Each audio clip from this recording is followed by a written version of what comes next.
Inilunsad na ng gobyerno ang Southwest Integrated Provincial Transport System. Kaya ron ito mag-accommodate ng nasa 43,000 pasahero. May ulat on the spot si Mark Salazar. Mark? Rafi, soft opening pa lamang ngayong araw nitong Southwest Integrated Provincial Terminal. At gaya na sinasabi mo, ito yung staging point. Ibig sabihin, dito manggagaling at pupunta ang lahat ng babiyahe at papunta ng Cavite, ng Batangas at Mindoro.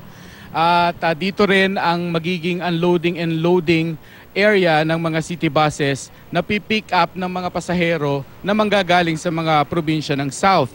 Kagaya ng sinabi mo, this is a relatively big terminal. It can accommodate 43,000 passengers and around 1,000 buses at one point.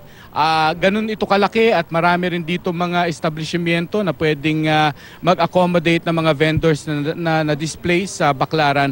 Pero kung mapapansin mo sa aking likuran, bakit kakaunti yung bus? Ika mo. At bakit kakaunti rin? Halos wala ang mga pasahero. Ang report na nakuha ng MMDA, Rafi, maraming mga pasahero natin ang stranded ngayon sa Cavite. At ito ay dahil sa marami raw mga bus na kolorum ang hindi bumiyahe ngayong araw dahil nga dito computerized ang dispatching system nitong provincial terminal na ito. Kaya hindi talaga magkakaroon ng lugar dito para sa mga kolorum. Kaya hindi bumiyahe ang marami sa kanila. And itong problema na ito ay ina-acknowledge naman ng LTFRB na talagang kung aalisin mo sa biyahe yung mga kolorum, kukulangin talaga ng mga buses. Kaya ang plano ng LTFRB, magbigay muna ng special permit dun sa mga ibang mga bus na may prangkisa na hindi naman ito ang linya para lang makabiyahe muna sila habang sinosort out pa itong ibibigay na prangkisa para sa biyahe rito. Dahil ang tansya lamang nila, Rafi, nasa 800 buses lamang with clean franchises ang bumabiyahe mula sa 3 probinsyang binanggit ko papunta sa area na ito ng Pasay. At ayon sa kanilang initial studies, ay mukhang they need to double that number to accommodate all the passengers.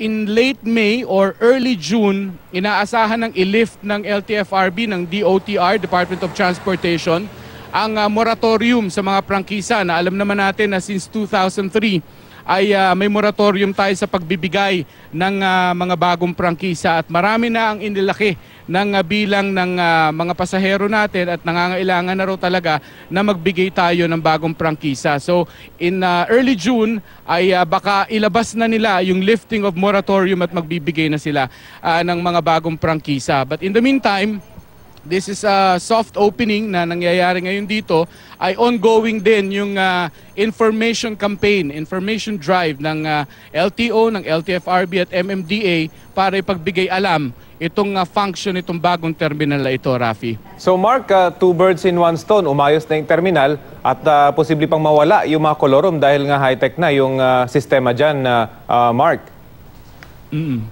Oo, Rafi, pag nandito ka talaga namang organisado naman, even yung kanilang computerized dispatching, talagang yung kung ikaw ay driver ng bus na may malinis na prangkisa, naka-input na yung iyong data doon sa kanilang computer at may biometrics pa bago ka mabigyan ng dispatching slip bago ka makabiyahe. So ito yung paraan ng paglilinis na hindi talaga makakasingit yung mga kolorum. But again, ang problema ay hindi rin naman natin syempre pwedeng talikuran yung the fact na napakadaming stranded nating passengers sa mga probinsya dahil nga ito yung mga pasaherong kinikater ng mga kolorum.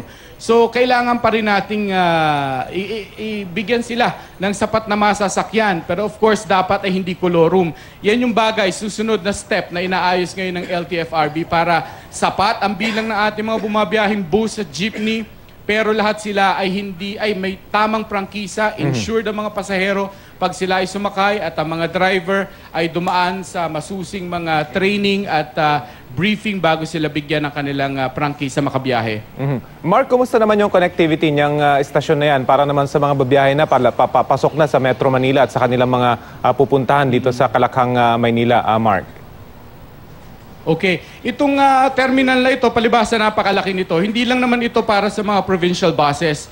Doon sa staging area nila, meron din doong terminal para sa mga jeep Ito yung mga city jeepneys, may mga papuntang Manila, Quiapo na biyahe, Ayala, yung mga may linya ng jeep na may prangkisa ay makakapag-terminal din dito. At yung mga city buses na dumadaan din sa EDSA, halimbawa yung mga papunta ng SM North, yung Fairview, ay makaka-pick up din ng pasahero dito. So kung galing ka halimbawa ng Cavite, dito ka ibababa ng provincial bus mo, nandito na rin yung kailangan mong sakyan to any point in Metro Manila. Kung halimbawa papunta kang Fairview or kailangan mong dumaan ng EDSA at bumaba sa tamang babaan somewhere in EDSA, dito ka rin makakasakay dahil dito ang loading and unloading din ng city buses. Kaya nga ang tawag dito ay integrated terminal, Rafi.